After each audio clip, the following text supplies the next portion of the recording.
I went to Build-A-Bear yesterday. Look at the fit. I got her the pink satin panties and this Batman t-shirt. What an intro, right? I still have to name her, but yeah, that was fun. I also got this sick picture. It's like metallic and it changes colors, but it's like a forest. There's a fairy. So cool.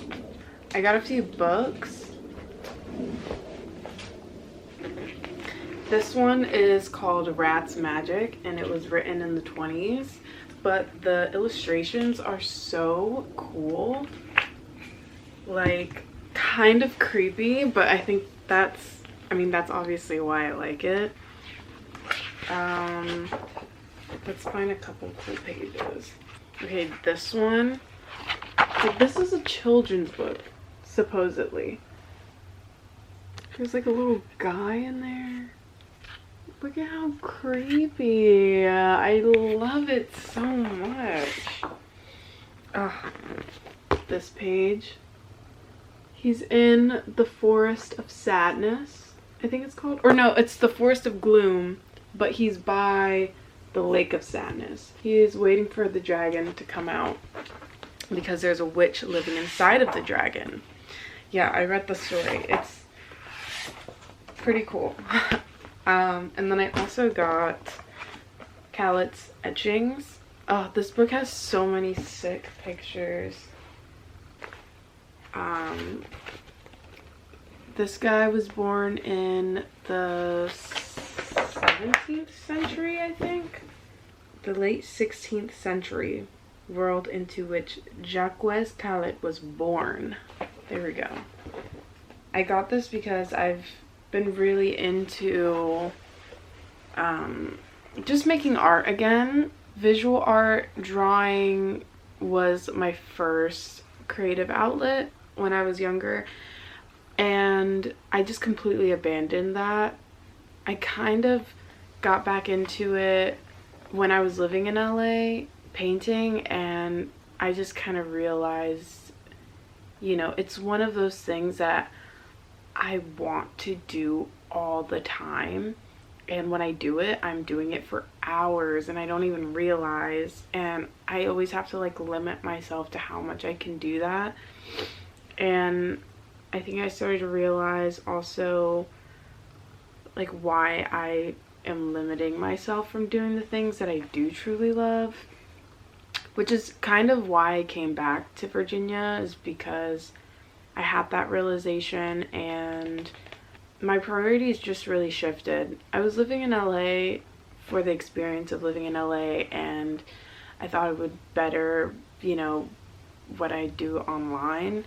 But why am I gonna spend so much time and money being in a place that's not like fulfilling me completely? And Virginia doesn't fulfill me 100% either, but I know that while I'm here, I'll be able to designate more of my time, energy, and finances to the things that I do truly love. Moving forward, I definitely see my videos being a little more just chill, maybe talking to you like this, or showing more of me just like doing random stuff and just not so heavily focused on fashion. But like I was saying about this book, which got me into, I'm like, there's a glare. Here we go. It's like a bunch of little fairies or something. No, they're not fairies. They don't. Oh, some of them have wings. Oh, like this shit is so sick. I love this style of art. I specifically look for books that are directly influences how I want to draw, and I've always loved this like etching style. I don't know what the specific name is, but let me show you my favorite picture. Oh, it's so sick. Like, there's just so much. I was just staring at this picture for like 15 minutes. There's so many little monsters, and like that's just my shit. I love it. I went to Charlottesville for a couple days and it was so much fun. That's where I found those books from. I went to a couple bookstores, and I prefer going to a bookstore.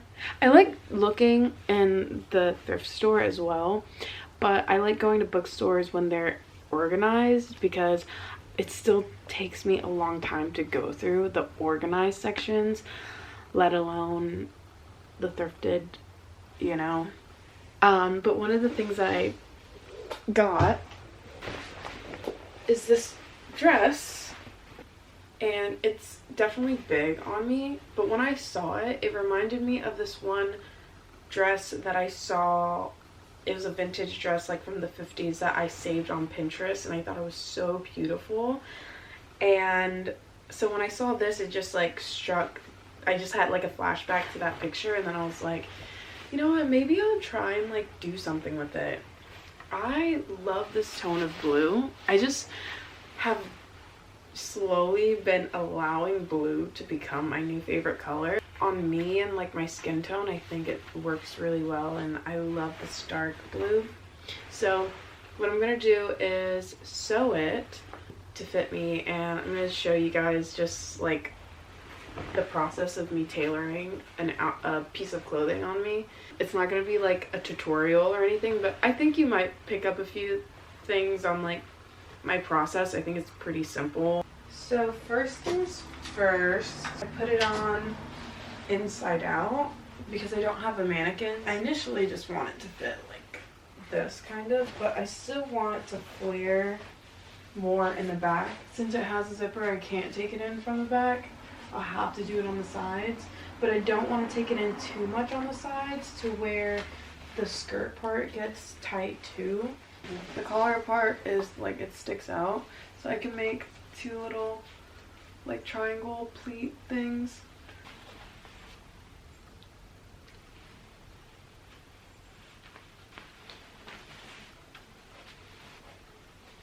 Now that I have like a guesstimate of how tight I want it and I pinned it, I'm going to take it off and measure on both sides. That way I actually get it even. Oh, it came off. Frick. Oh, ooh, the other one came off and it's poking me.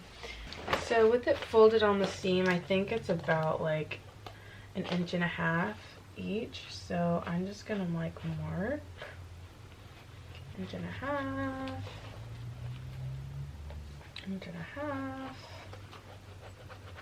and pin it there for this. I have a Brother sewing machine. This is definitely an old one. When I was looking for one, I wanted to thrift my own sewing machine that was completely metal and that had like a motor that was accessible. I think they just will last longer, and this one works really well. One time I bought a like modern sewing machine that was, you know, had all the computer features, and like within like a month it was like already giving me weird codes and shit. I'm like, you know, I want the simple, like all I want is a straight stitch, a zigzag stitch, and yeah, these you can still get them fixed. So here.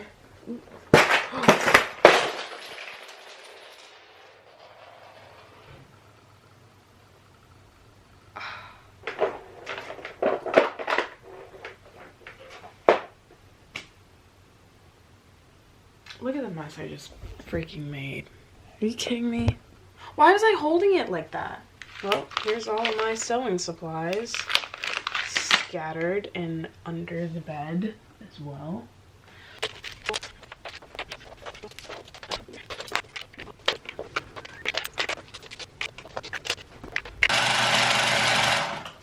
Oops, I forgot to.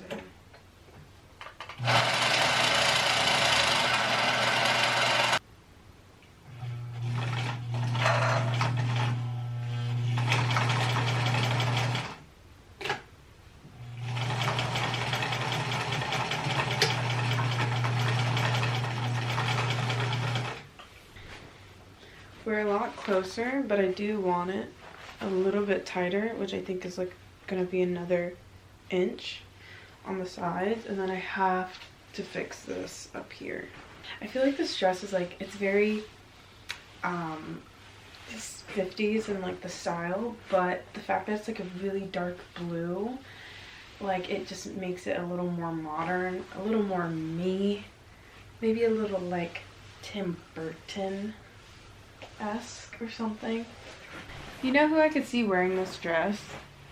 Helena Bonham Carter, which I mentioned Tim Burton, but I love her. She's such a fashion icon to me, and I actually have like a full outfit like in mind for this with my combat boots. Woo! Wait till you see the final look. So this is much better. I did the little pleats on the back, but now the front is bulging like that. So it would make sense if I made pleats in the front, then it'd be even, but I'm not doing that because I don't like that. I'm not gonna have pleats in the front, that's weird. But maybe if I sew the straps a little tighter, that could make up for it. The project never ends as soon as you think it will. But so far, just in general, I love this dress. I really do. Does it have pockets? Bitch. Wait, I didn't even know that. Wait, just one pocket? Oh, you're kidding me. I thought I was gonna have to like keep sewing out towards the skirt, but the way it just naturally flares here where I stopped sewing, it still looks good. I actually really like that. And I feel like it makes it bow out even more than before, which is super cool.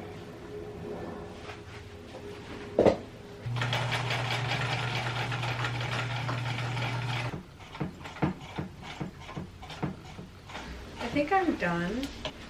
The collar still bows out a little too much for my liking, but I don't really think there's much else I can do about it. I mean, there probably is an easy solution, but I just don't care. I don't like that you can see this little seam like ripple there, but I don't really care for it to be perfect. I just want it to look good on me.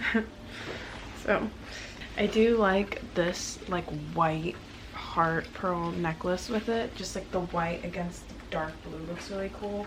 And what I wanted to wear with this was my boots that are in my car. Okay, these are the boots. These were gifted to me by a brand called 𝓢𝓸𝓬𝓲𝓪, and I wear them like every day. Even though they're a whole size bigger, I don't even care because I love these boots so much. But I love the idea of wearing combat boots with this dress. I feel like it makes it a little more edgier. Believe it or not, I've been wearing these boots more than my other combat boots, my Harley Davidson ones that you guys have only seen about 1,000,000 trillion times. Yeah, I think that's really cool. I like that the skirt, like, it seems like the boots just go all the way up. Like, you can't even see where they end. The skirt covers that. Almost. It's like they kind of meet, so I need to wear, like, some black tights under it so that it really looks like my whole legs are covered. But just, like, the combination of this style dress with combat boots, the leather, so sick. I kind of like the white bag with it. I have these little dangly silver earrings that might be cute. This did come with a belt, but I don't think I really want a belt. But I think it distracts from like all the sewing work that I did.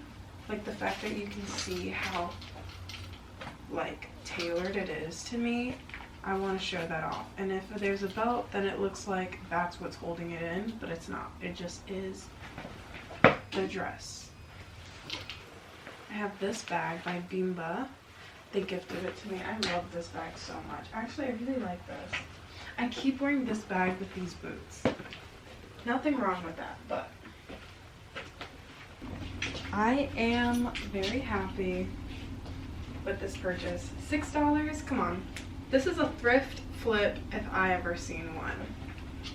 Whether you're tailoring or you're completely altering the style, I think it's still considered a thrift flip. So,